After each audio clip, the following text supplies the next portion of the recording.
El pasaje bíblico de hoy, Gálatas capítulo 5, versículo 19 al 21.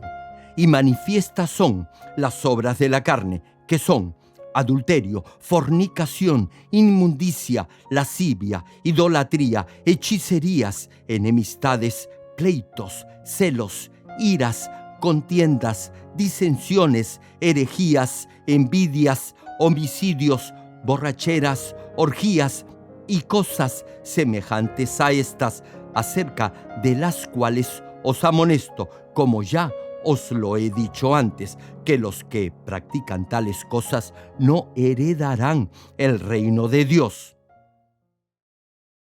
Amados hermanos en Cristo, muchos alaban a Dios y proclaman que lo aman cuando están llenos de la gracia del Señor. Dan gracias con lágrimas y deciden entregar sus vidas al Señor. De hecho, muchos de ellos se consagran a Dios y son fieles al Señor. Sin embargo, para realmente amar a Dios, no basta solo con ser fiel y servir con entusiasmo en la iglesia. Primera de Juan capítulo 5 versículo 3 enfatiza: pues este es el amor a Dios, que guardemos sus mandamientos, y sus mandamientos no son gravosos. Hermano, los preceptos de Dios, incluyendo los 10 mandamientos, no son una carga difícil de llevar, ni son difíciles de obedecer. Los que en verdad aman a Dios, los pondrán por obra en sus vidas con gozo y alegría. Y Juan, capítulo 14, versículo 21, agrega: el que tiene mis mandamientos y los guarda, ese es el que me ama, y el que me ama será amado por mi Padre, y yo le amaré y me manifestaré a él. Hermano, si tiene verdadera fe y ama a Dios, hará lo que Dios le pide hacer. Si no obedece los mandamientos, a pesar que diga y rediga que ama a Dios, esa confesión no será cierta. Hacer lo que Dios le dice debe hacer, no hacer lo que Dios le manda, no hacer. Despojarse de todo lo que Dios le pide, debe despojarse, y guardar lo que Dios le dice debe guardar. Todo eso es la evidencia de una fe verdadera. Espero que amen a Dios no solo de palabra, sino en verdad y con hechos, viviendo una vida íntegra y pura, que será la mejor evidencia de su amor. Entonces, Dios lo bendecirá abundantemente como muestra de su amor. Es mi deseo que, a través de esta serie de prédicas, lleguen a comprender claramente la voluntad de Dios y la pongan por obra en su vida.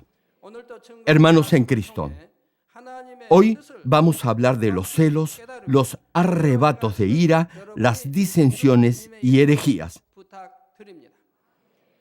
En primer lugar, definamos el término celos.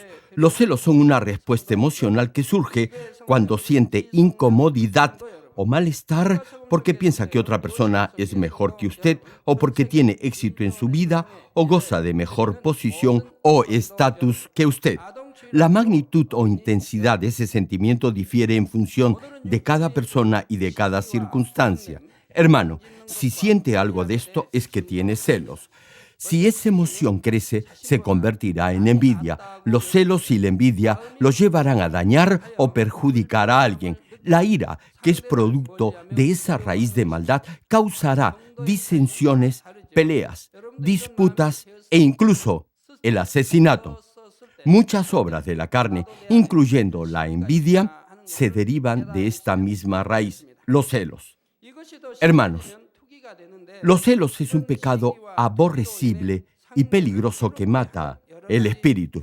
Proverbios capítulo 14, versículo 30 señala: el corazón apacible es vida de la carne, mas la envidia es carcoma de los huesos. Los que tienen celos sufrirán como si tuvieran cáncer a los huesos solo por ver o saber que a otros les va bien. ¿Se imaginan lo doloroso que son los celos?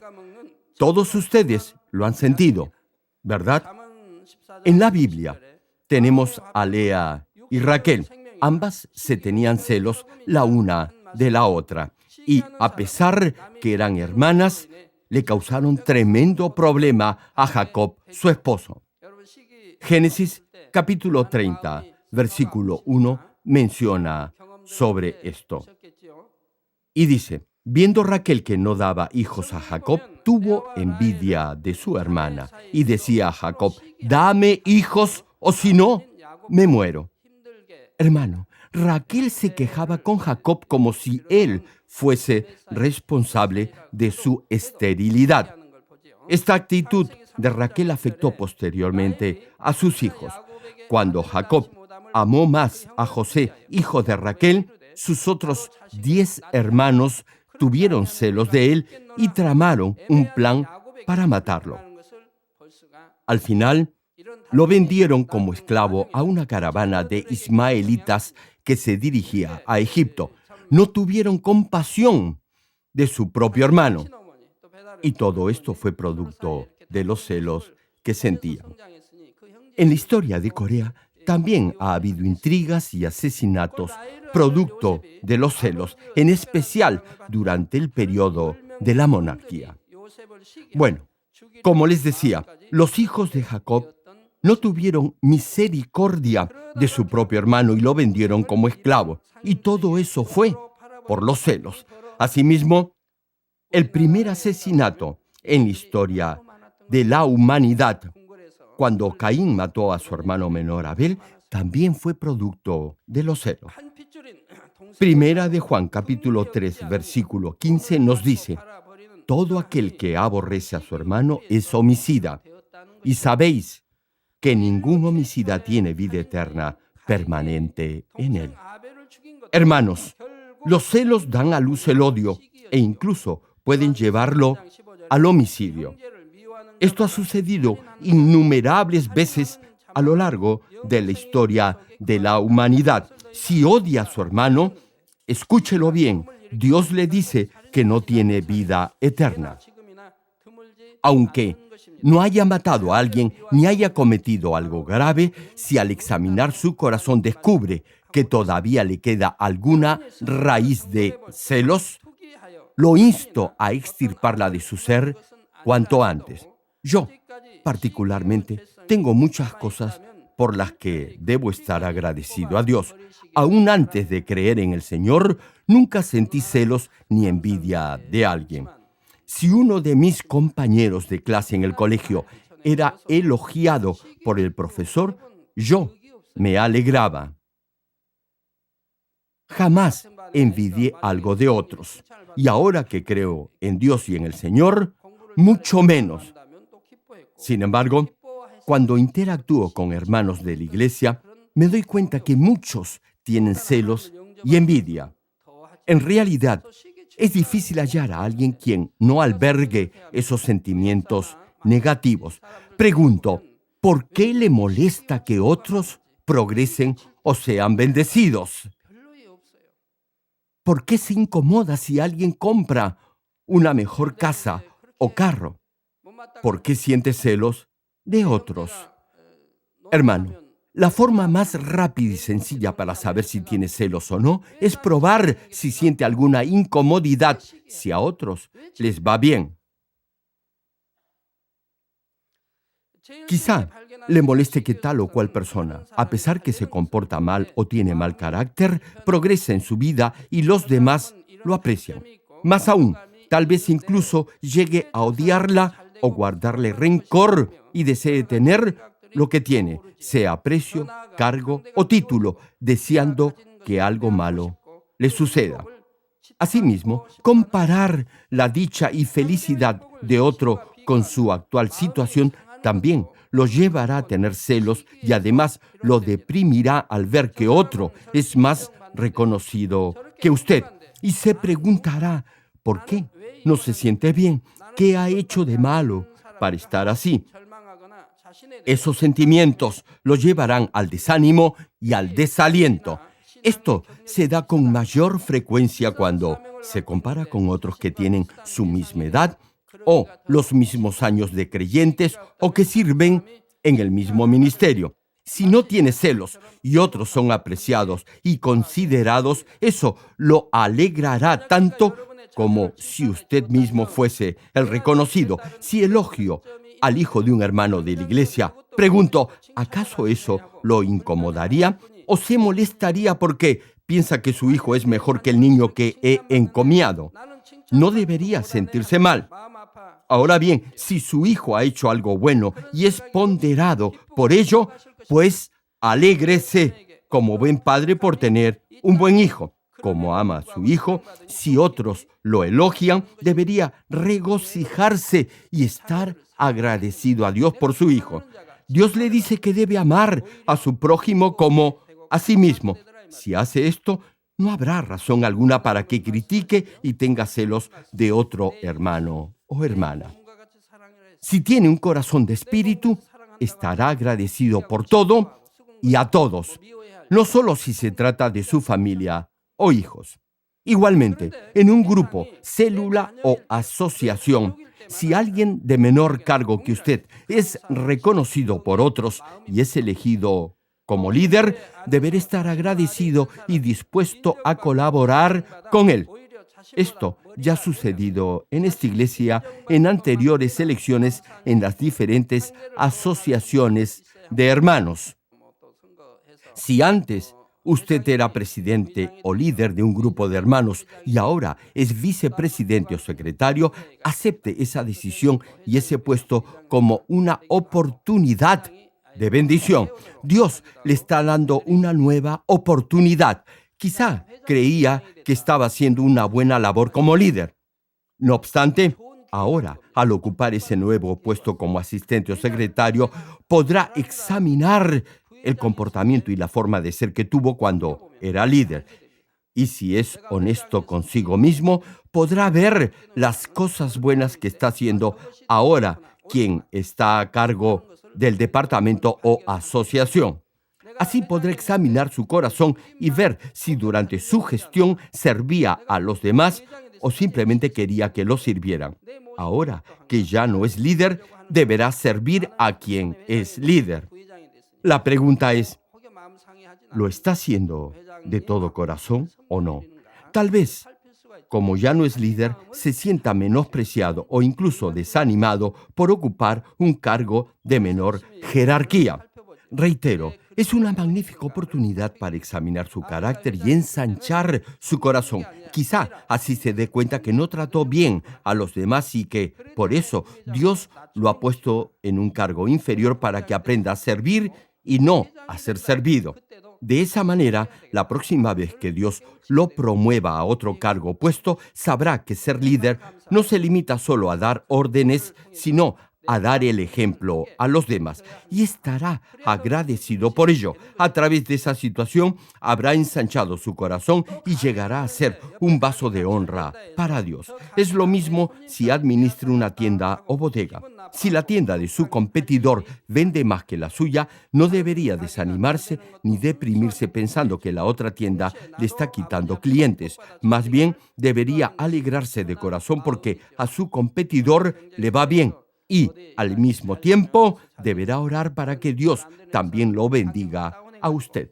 Hermano, en este mundo de competencia, si algunas compañías mejoran en sus ventas, otras empresas reducen los precios a fin de captar a sus clientes. El problema es que, al ver esto, la otra empresa reduce más sus precios. Así continúan y, al final, ambas quiebran. Bueno, retomando la prédica, el rey Saúl tenía un hijo de nombre Jonatán o Jonathan. Jonathan quiso a David desde que lo conoció y ambos se tuvieron un inmenso aprecio y amistad. Sin embargo, en un sentido carnal, Jonathan pudo haber considerado a David como su enemigo. Se suponía que él iba a ser el heredero del trono de Israel luego de su padre Saúl. No obstante, Dios ya había escogido a David como rey de Israel. Repito, se suponía que Jonathan iba a heredar el trono de su padre. Sin embargo, Dios ya había ungido a David como próximo rey. Jonathan muy bien pudo haber pensado que David le estaba arrebatando el trono que por herencia le correspondía. No obstante, Jonathan ayudó a David y lo alentó cuando su padre lo perseguía para acabar con él. Primera de Samuel, capítulo 23, versículos 16 y 17, relata este hecho. Y dice, Entonces se levantó Jonatán, hijo de Saúl, y vino a David a Ores, y fortaleció su mano en Dios. Y le dijo: no temas, pues no te hallará la mano de Saúl mi padre, y tú reinarás sobre Israel, y yo seré segundo después de ti, y aún Saúl mi padre así lo sabe. Hermano, este es un corazón espiritual, un corazón de espíritu lleno de la verdad. Cuando otros progresan o les va bien, debería alegrarse. Y si otros sufren o enfrentan problemas o dificultades, debería condolerse juntamente con ellos. Hermanos, por favor, desechen todo tipo de celos y envidia y sean felices viviendo en la verdad y teniendo un corazón puro y genuino como el de un niño. La siguiente obra de la carne que vamos a tratar es la ira o los arrebatos de furia. No sé si han visto algunos que cuando se enojan alzan la voz, maldicen, gritan groserías y son violentos. A veces incluso llegan al asesinato. Dios dice que si alguien lo golpea en la mejilla derecha, debe ofrecerle también la izquierda. Si lo obligan a cargar algo por 1 milla, hágalo por 2. Si le exigen el abrigo o la capa, ofrézcanle también la camisa o la túnica. Ningún cristiano debe usar la violencia, sea física o verbal. Jamás deben amenazar ni insultar a alguien. Volviendo a Saúl, Saúl tenía celos y envidia de David y continuamente trató de matarlo. Sin embargo, Jonatán, su hijo, amaba a David y trató de protegerlo y salvarlo de su padre. Un día, Jonatán le dijo a David que no se presentara ante Saúl porque sabía que su padre quería matarlo. Al enterarse de esto, Saúl se enfureció de tal manera con su hijo que le dijo de todo. Primera de Samuel, capítulo 20, versículo 30, narra este episodio y dice: entonces se encendió la ira de Saúl contra Jonatán y le dijo: hijo de la perversa y rebelde, ¿acaso no sé yo que tú has elegido al hijo de Isaí para confusión tuya y para confusión de la vergüenza de tu madre? Hermano, en este pasaje Saúl está llamando a su esposa mala madre. Otra versión traduce este pasaje de la siguiente manera: tú, estúpido, hijo de prostituta, ¿acaso piensas que no sé que tú quieres que él sea rey en lugar de ti, para vergüenza tuya y de tu madre?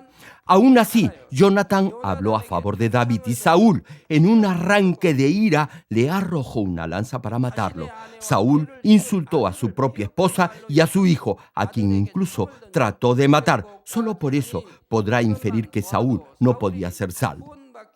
Hermanos, es extremadamente difícil hallar a alguien en este mundo que no tenga cólera. No es que los que aparentan ser dóciles y mansos no se enfaden, tan solo aguantan ese enojo interiormente. Más bien, si alguien que es introspectivo reprime su ira o cólera por mucho tiempo, en un momento dado explotará y eso será peor. Reaccionará sin ningún tipo de control. A veces lo hará al beber licor y todo freno desaparecerá producto del alcohol. Todos tienen esa raíz de ira, cólera o amargura. Por eso, aún después de haber aceptado al Señor Jesucristo como su Salvador, todavía mantendrán esa raíz. Ahora bien, con esto no estoy diciendo que no será salvo solo porque se ha enojado un par de veces. No me malentienda. Aun si se molesta de vez en cuando, podrá arrepentirse de todo corazón y, despojándose de esa raíz de ira y cólera, su temperamento y carácter se transformarán. No obstante, de cualquier forma, sea grande o pequeña, tendrá esa naturaleza pecaminosa llamada ira en su interior, y eso podría, en cualquier momento, llevarlo a cometer una obra de la carne de muerte. De ahí que deberá extirpar esa raíz de ira y de enojo de su corazón. Si su ira o enojo aumenta y tiene algún cargo de autoridad como el rey Saúl, podrá dar rienda suelta a su ira sin que nadie se lo impida y aún podría llegar a cometer actos de maldad impensados. Hermanos, en los noticieros escuchamos de crímenes o feminicidios cada vez más crueles producto de la ira incontrolada. De hecho, en la actualidad, hay muchos esposos que usan la violencia contra sus esposas. Las esposas resultan todas magulladas por los golpes. Tienen contusiones y moretones en varias partes del cuerpo y a pesar de la golpiza, muchas, por la vergüenza o por necesidad económica, no se atreven a denunciar a sus esposos. Ni siquiera se lo dicen a sus parientes. Hay familias que viven esta vida de terror hoy en día y, ¿saben algo? No son pocas. Por otra parte, hay padres que incluso llegan a abandonar a sus hijos y luego dicen que fueron sus hijos los que se fugaron de la casa. Hay otros casos peores, y es cuando los mismos padres abandonan a sus bebés recién nacidos o de corta edad. Los dejan en un lugar alejado para que no puedan regresar a casa. Los dejan en cualquier parte. Y es que estamos viviendo en este mundo cada vez más impregnado de maldad, cada vez más insensible al pecado y a la perversión. Hoy en día escuchamos noticias de crímenes horrendos que son producto de la ira descontrolada del ser humano. Hace poco, una persona mató a otra porque se demoraba mucho hablando en un teléfono público. Otro hombre asesinó a su mujer porque le respondió mal. ¿Y saben lo que decía? Decía que la amaba, pero no soportó que le respondiera mal. Pregunto, ¿es eso acaso amor? ¿Qué clase de amor puede ser ese? Amar es servir y sacrificarse por la otra persona y buscar el bienestar del otro. Por eso, hermanos, a mí me da mucha tristeza cómo se mal usa tan fácilmente la palabra amor.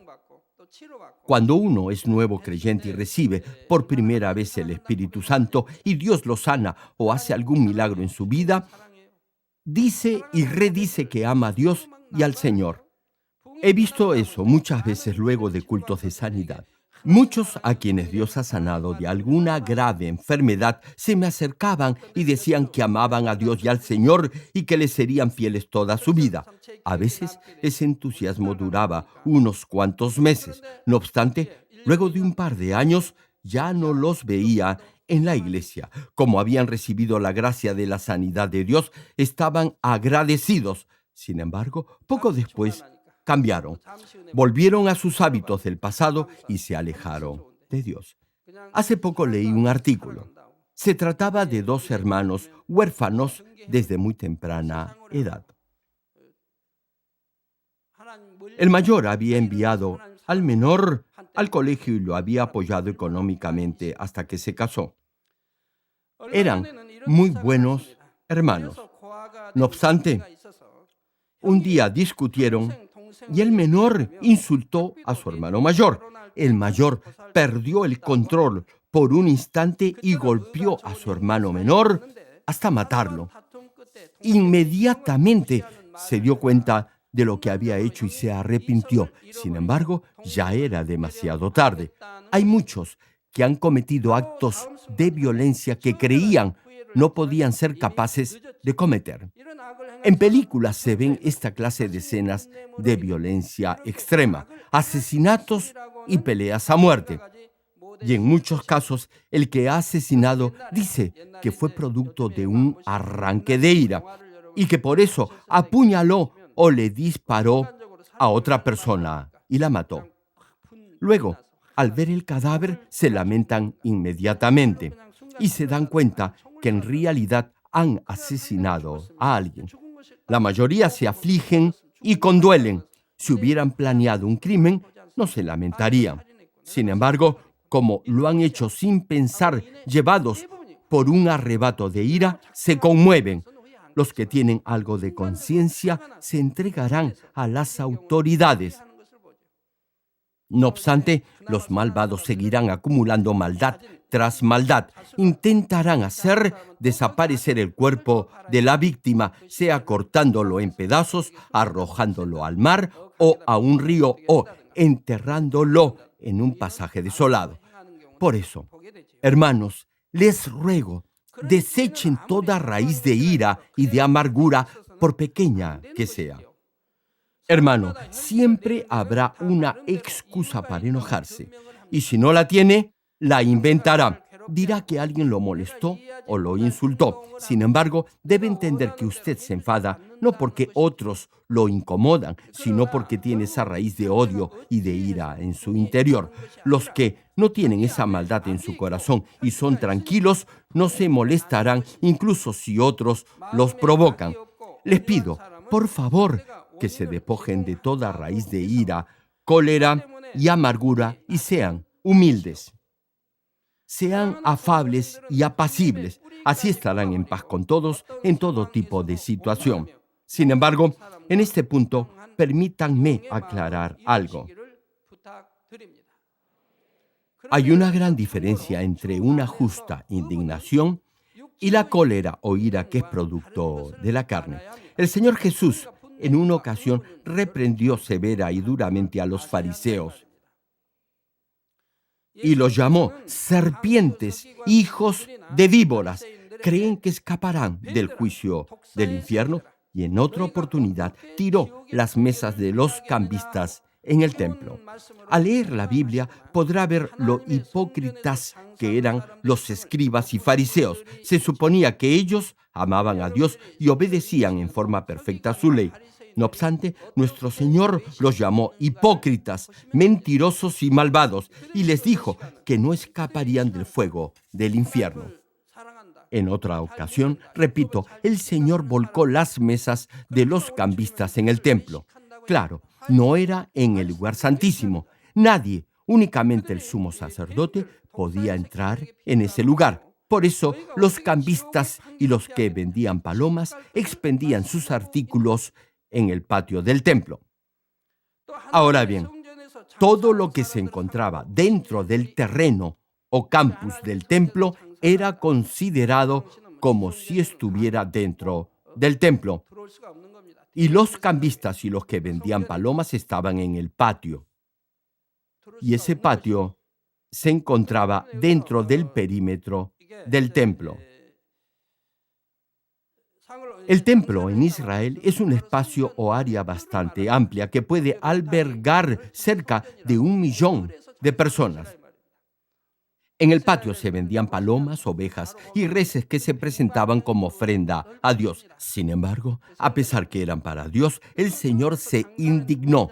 Esta actitud no fue producto de la ira o del odio.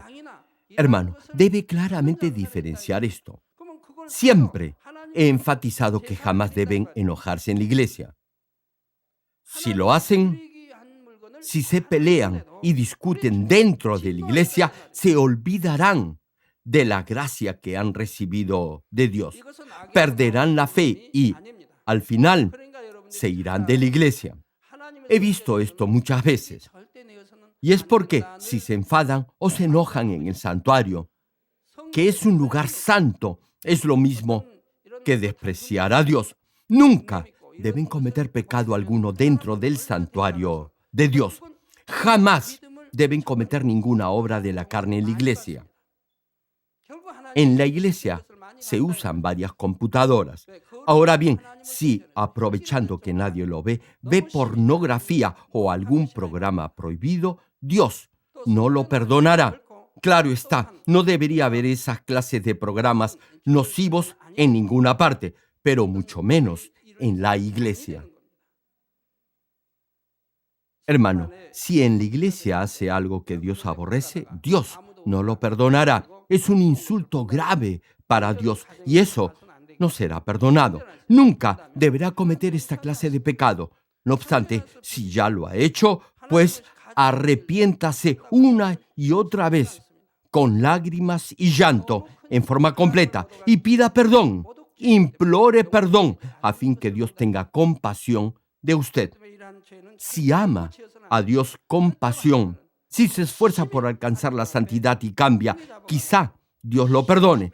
Sin embargo, no se lo puedo asegurar. Yo no soy Dios. Como les decía, hay una indignación justa que proviene de la justicia de Dios y otra que viene de la ira y la maldad. Cuando los padres regañan y disciplinan a sus hijos, algunos los gritan y les pegan con una correa o vara sin controlar su ira y odio.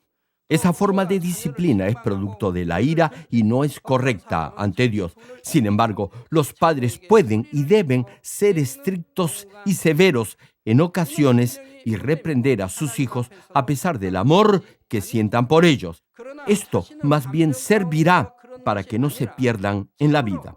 Y esta clase de corrección o castigo no se debe hacer con ira ni odio. Es muy diferente a la ira que menciona el versículo bíblico de hoy en Gálatas capítulo 5. Proverbios capítulo 13, versículo 24 subraya: el que detiene el castigo a su hijo aborrece, mas el que lo ama desde temprano lo corrige. Tal cual señala el pasaje, el castigo en este contexto es correcto ante Dios. Espero que todos sepan diferenciar ambos casos. Como decía, si comete una obra de la carne y Dios lo corrige inmediatamente, es porque Dios lo ama.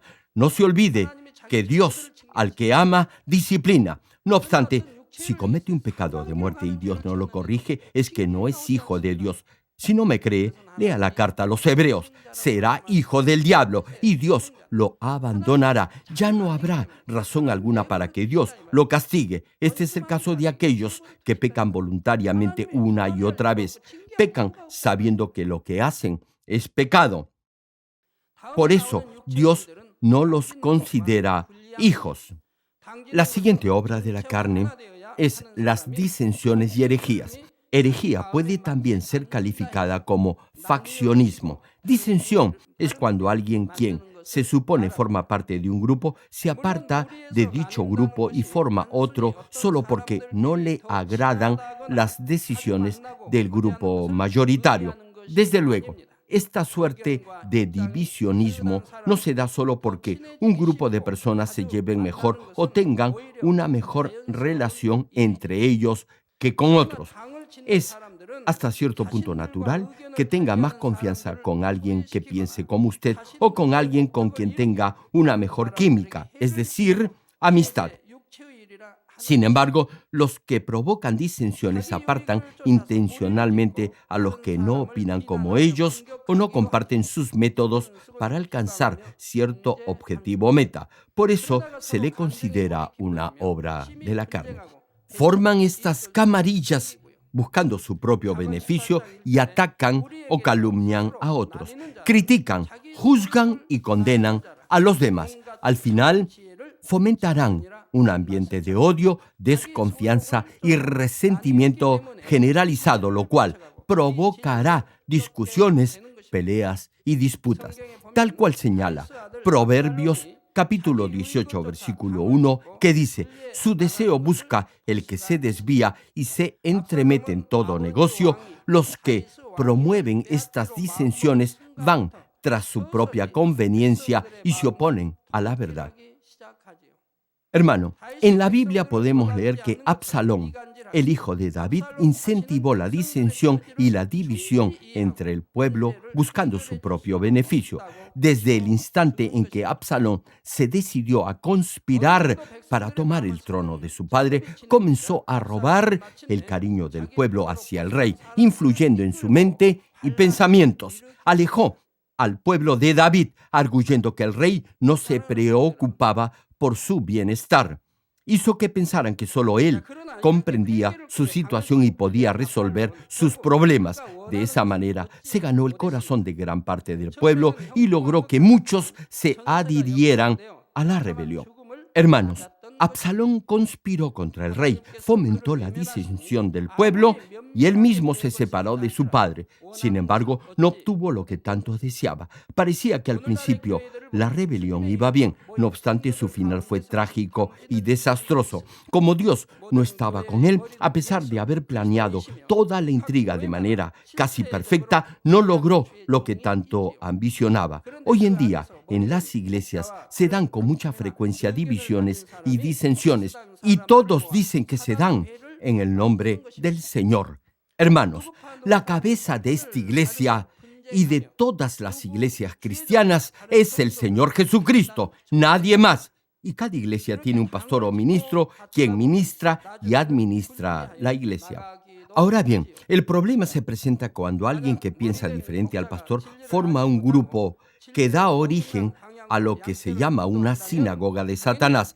Crean esas facciones diciendo que son de tal o cual pastor o líder y por ende juzgan y condenan al pastor en funciones y a otros hermanos. Luego de fomentar discusiones y peleas, se van de la iglesia.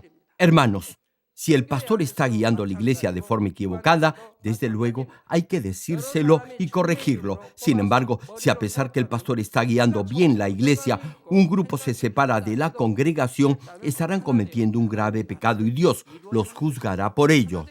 Es lo mismo en grupos más reducidos de células o de zonas. Si se elige a un hermano o hermana como líder, deberán estar unidos con su líder y llevar a cabo el reino de Dios, incluso si ese líder no es perfecto. Si no están unidos, el reino de Dios no se podrá cumplir y Satanás interferirá en la iglesia. Hermanos, busquen el beneficio de los demás, ya sea en la iglesia o en la sociedad, y traten a todos con amor y bondad, a pesar que no opinen como usted. Hasta ahora, jamás he visto divisiones en esta iglesia. Sin embargo, ha habido intentos, personas que han querido formar un grupo disidente y llevarse a hermanos de esta congregación para formar otra iglesia. Por cierto, todos ellos dicen que me aman.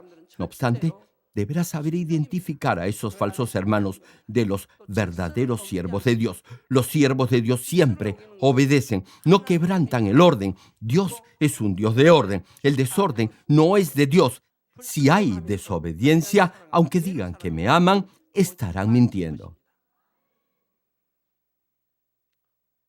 El verdadero siervo de Dios escucha los consejos y opiniones de los demás, incluso de los más pequeños. Les voy a dar un ejemplo. Incluso entre los animales se fomenta la división. Hace un buen tiempo fui a orar a una montaña en la campiña. Era un lugar alejado. Cerca de ese lugar donde estaba orando, un hermano de la iglesia ponía a pastar a sus cabras. Como era su propiedad, la había cercado con vallas. Recuerdo que las cabras eran de color negro.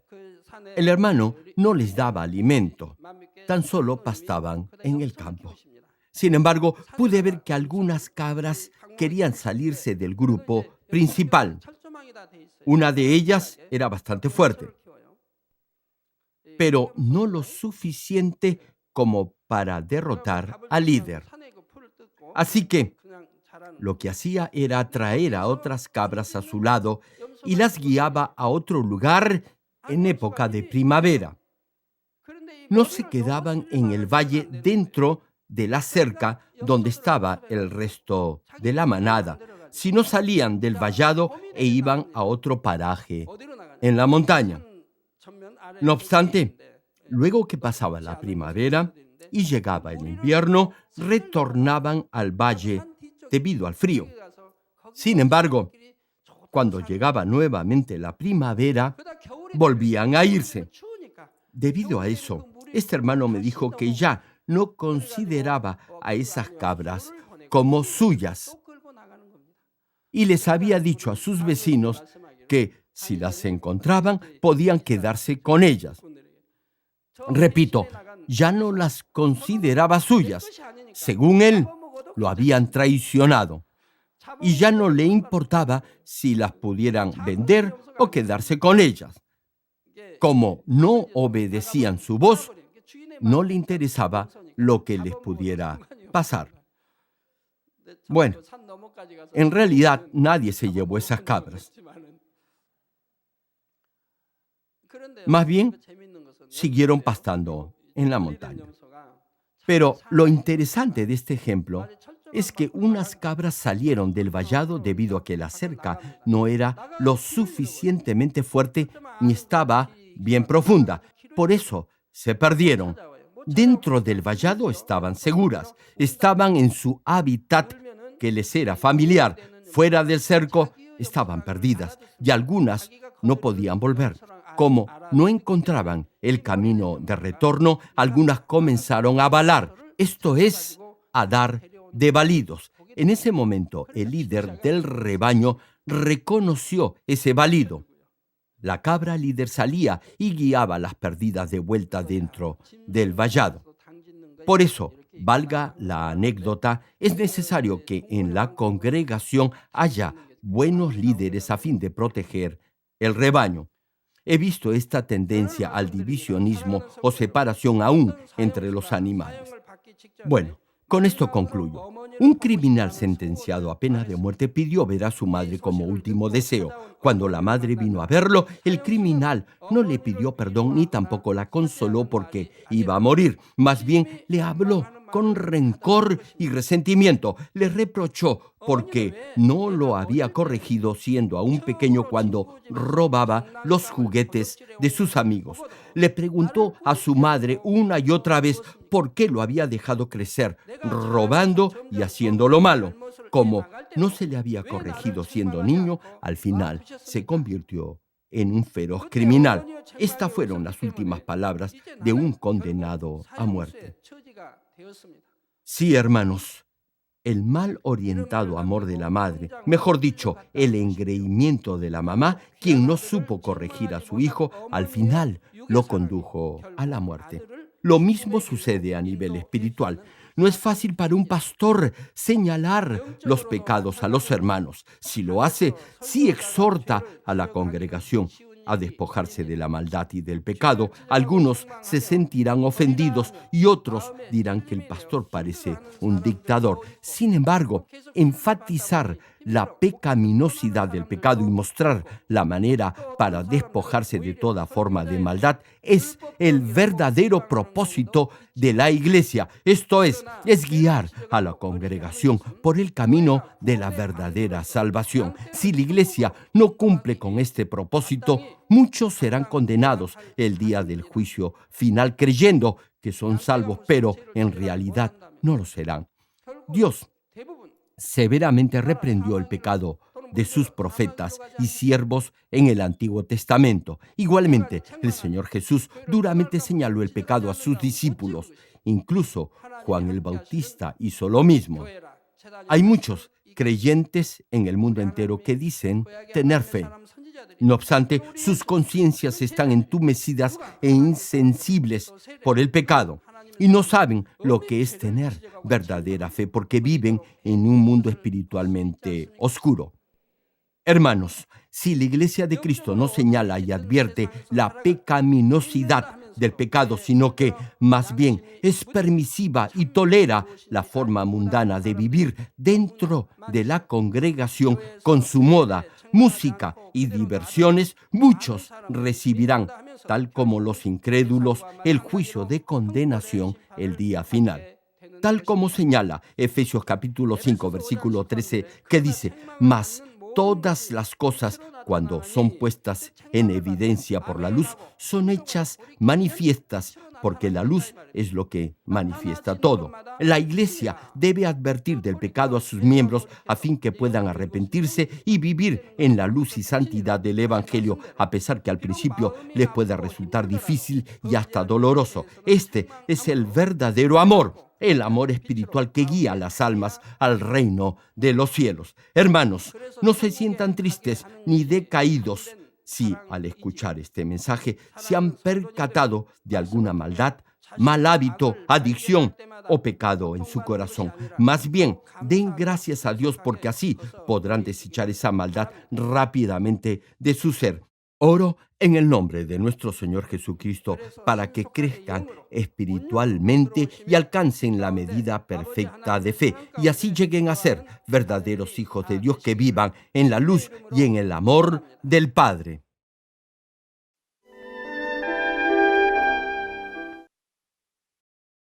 Ahora oraré por todos aquellos que están enfermos. Coloquen su mano en la parte enferma o adolorida de su cuerpo y reciban esta oración por fe. Si usted no está enfermo, pero desea que Dios le conceda los deseos de su corazón, coloque su mano sobre su pecho y reciba esta oración con fe. El obrar del todopoderoso Dios que trasciende el tiempo y el espacio obrará de acuerdo a su fe. No importa dónde se encuentre, si recibe esta oración con fe, con toda seguridad experimentará el asombroso poder de Dios. Aleluya. Dios todopoderoso de amor, pon tu mano sobre tus hijos y sobre todos aquellos que están viendo y escuchando esta oración a través de la televisión y de cualquier medio de comunicación.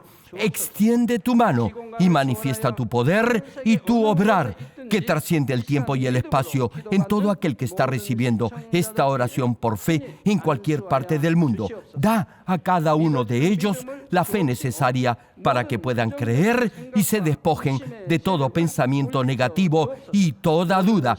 Quita de ellos todas sus cargas y sufrimientos. Quema por el fuego del Espíritu Santo y limpia con la sangre de nuestro Señor Jesucristo desde la cabeza a los pies, las vísceras y los intestinos, cada coyuntura y todo nervio, tejido y célula. Ordeno en el nombre de Jesucristo al enemigo, el diablo y Satanás, a toda enfermedad, virus y bacteria y toda debilidad, fuera. Toda enfermedad contagiosa, fuera. Quema con el fuego del Espíritu Santo toda enfermedad terminal, hipertensión, diabetes, enfermedades de la piel e inflamación, fuera. En el nombre del Señor Jesucristo, sana todo tipo de cáncer gástrico, cáncer al pulmón, al útero, a la próstata, cáncer intestinal, cáncer a la piel, sida, leucemia, apoplejía cerebral, enfermedades cardiovasculares, pulmonares y todo tipo de dolencias y enfermedades que afectan a la mujer. Quema con el fuego del Espíritu Santo toda polio, parálisis, artritis y hernia a los discos de la columna. Que todo dolor, lumbago, dolor de cabeza y todo tipo de neuralgia desaparezca. Sana todo tipo de resfrío, gripe, fatiga y enfermedad a la tiroides, epilepsia, autismo, depresión, crisis de nervios y todo tipo de enfermedades mentales, fuera. Pon paz y gozo en los corazones de tus hijos.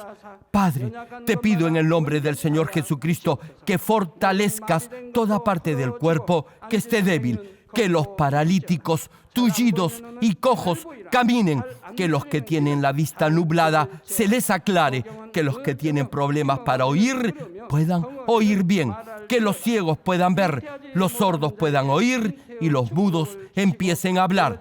Padre, bendice a aquellos que no pueden tener hijos, restaura los huesos fracturados y haz perfecta y nueva toda parte quemada de los cuerpos. Libera con el fuego del Espíritu Santo a los que son adictos a alguna droga o narcótico. Revive los nervios y las células muertas. Que toda oscuridad, tinieblas y todo espíritu maligno salga de la vida de tus hijos. Ordeno en el nombre de Jesucristo al enemigo, el diablo y a Satanás y a toda potestad del aire, fuera.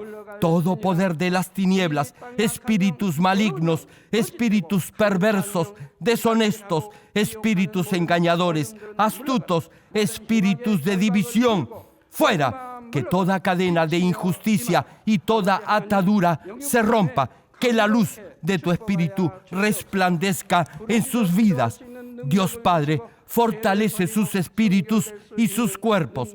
Dales la fortaleza necesaria para que puedan clamar a ti. Fortalécelos para que puedan despojarse de todo pecado y vivan en santidad.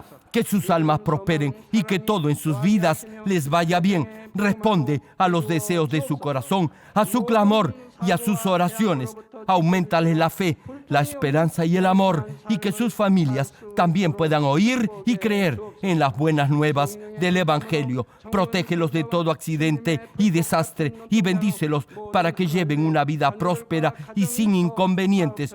Protege a tus hijos en sus hogares, trabajos y negocios, con el fuego del Espíritu Santo. Bendícelos en su entrada y en su salida y en todo lugar a donde vayan, y bendícelos para que puedan prestar y nunca pedir prestado. Dale sabiduría y entendimiento y que sean llenos del Espíritu Santo. Da a todos los ministros y siervos del Señor la capacidad para llevar a cabo bien sus deberes, y que haya también un gran avivamiento en cada iglesia. Guía a tus hijos para que puedan darte gloria en todo lo que hagan. Manifiesta tus obras para que con sus labios puedan testificar que han conocido al Dios vivo y que tú los has bendecido. Gracias, Padre. Toda la gloria sea para ti. He orado en el nombre de nuestro Señor Jesucristo. 아멘.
성령